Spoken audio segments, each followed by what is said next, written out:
तो पिछला क्लास में हम लोग क्या पढ़े थे? लोधी वंश। क्या पढ़े थे? बताइए, लोधी वंश का संस्थापक कौन था? है ना। और लोधी वंश का बहलोल लोधी संस्थापक था। उसके दो बेटे थे बेटा। पहला बेटा का नाम क्या था? और दूसरा बेटा का नाम? एक का नाम था निजाम का, दूसरा का नाम सिकंदर लोधी। सिकंदर लोधी जब गद्दी पर बैठा तो वो कैसा, किस प्रवृत्ति का राजा था? अहिष्णु प्रवृत्ति का। कैसा प्रवृत्ति का राजा था? अहिष्णु प्रवृत्ति का, है ना। उसने हिंदू धर्म को क्या किया था? ठेस पहुंचाया था, है ना। उसने क्या करवाया था? नगरकोट का ज्वाला मंदिर, यही मंदिर था ना बेटा। नगरकोट का ज्वाला मंदिर को तोड़वा करके उसने क्या किया था? कसाईयों को बांट दिया था, है ना। उसके बाद आपको बताए थे इसने इस्लाम धर्म को भी ठेस पहुंचाई थी। मस्जिदों में क्या किया था? नमाज अदा करने के लिए मना कर दिया था, है ना। लेकिन इसने एक सबसे बढ़िया काम क्या किया था? इसने यमुना नदी के किनारे 1504 ईस्वी में एक शहर को बसाया था जिसका नाम क्या था? आगरा। क्या नाम था? आगरा। इसका बेटा का नाम था इब्राहिम लोधी। सिकंदर लोधी का बेटा का नाम क्या था बेटा? इब्राहिम लोधी। इसके मरने के बाद जब इब्राहिम लोधी राजा बना, है ना, जब इब्राहिम लोधी राजा बना तो आपको पता होना चाहिए इसके वंशज से इसका बनाव नहीं रहता था, इसके परिवारों से इसका बनाव नहीं रहता था, है ना। तो आपको पता होना चाहिए एक था पंजाब का सूबेदार दौलत खां और एक, है ना, इब्राहिम लोधी का चाचा कौन था? आलम खां। कौन था बेटा? आलम खां। आलम खां और इब्राहिम लोधी से बनाव नहीं रहता था, इसके पूरे परिवार से बनाव नहीं रहता था। आलम खां चाहता था कि इब्राहिम लोधी को पराजित कर किसी प्रकार से चाचा भतीजा की बात थी। चाचा कौन था? आलम खां। भतीजा कौन? इब्राहिम लोधी। ये चाहता था ना, ये चाहता था बेटा कि इब्राहिम लोधी को पराजित कर दे। क्या कर दे? पराजित कर दे। और हम क्या करें? दिल्ली पर शासन करें। एक पंजाब का जो शासन था सूबेदार कौन था? दौलत खां। कौन था? दौलत खां।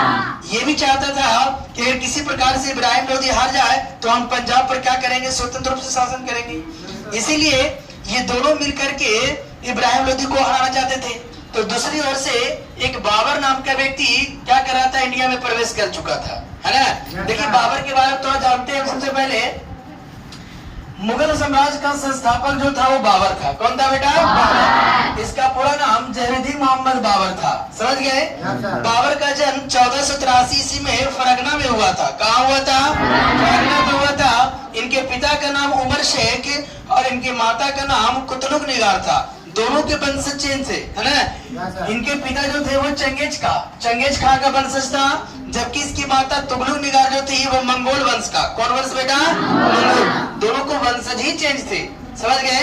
यानी दोनों मिलकर के एक हाइब्रिड को पैदा किया गया था जिसका नाम क्या था? बाबर। क्या नाम था? बाबर। समझ गए? बाबर क्या हुआ था? इंडिया में प्रवेश कर चुका था। बाबर इंडिया में प्रवेश कर चुका था। इसने 1519 में पेशावर में जीत करके 1524 लाहौर तक पहुंच चुका था। लाहौर अभी अपना पाकिस्तान देख रहे हो ना। हाँ, जब यही बात दौलत खां और किसको? आलम खां को पता चला तो दोनों ने क्या किया बेटा? दोनों ने सांठगांठ बनाया, है ना। दोनों ने सांठगांठ बनाया और सांठगांठ बना करके दोनों ने क्या किया? ये न्योता दिया किसको?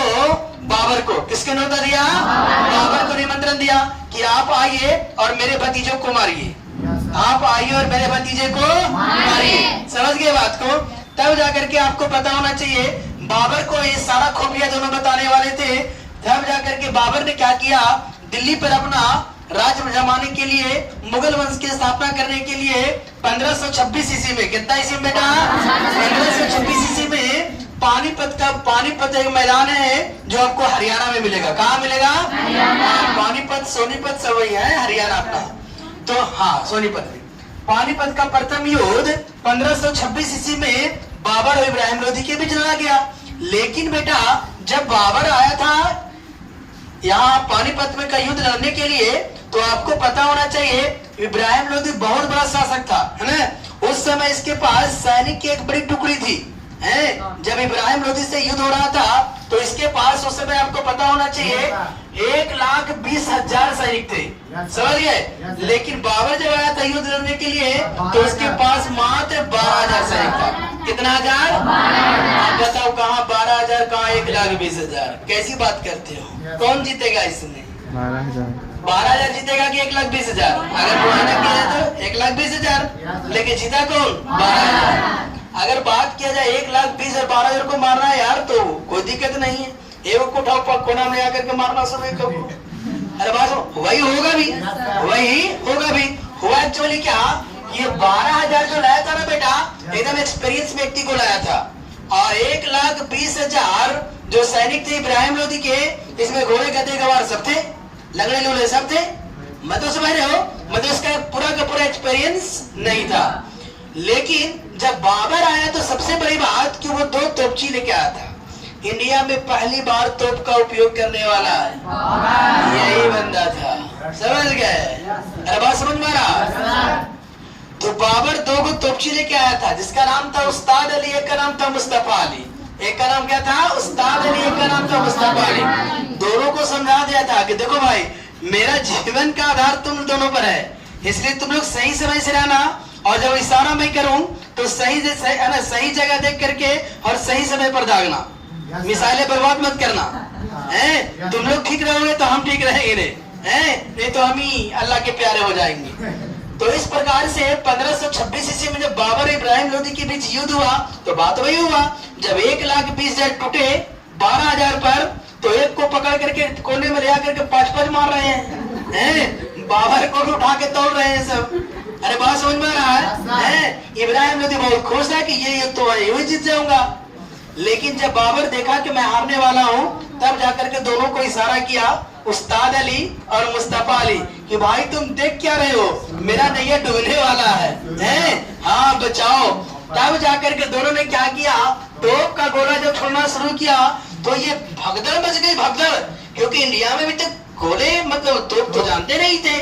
जब ऊपर से आया तो उसको लगा यार कि हम लोग भाला से लड़ते हैं, तीर से लड़ते हैं, लाठी से लड़ते हैं, ये क्या चीज है कि ऊपर ऊपर आ रहा है और हम लोग को उड़ा दे रहा है। भागदड़ मच गई, और जब भागदड़ मचा तो लोग आपस में ही लड़ लगे, पता ही नहीं चला था अपना कौन है पराया कौन है, आपस में मारना शुरू कर दिए। इसी भीड़ में इब्राहिम लोदी की क्या हो गई, मृत्यु हो गई, है ना। और जैसे ही इब्राहिम लोदी की मृत्यु हुई तो आपको पता होना चाहिए, लोदी वंश का अंतिम शासक चला गया और दिल्ली सल्तनत का अंतिम शासक भी चला गया।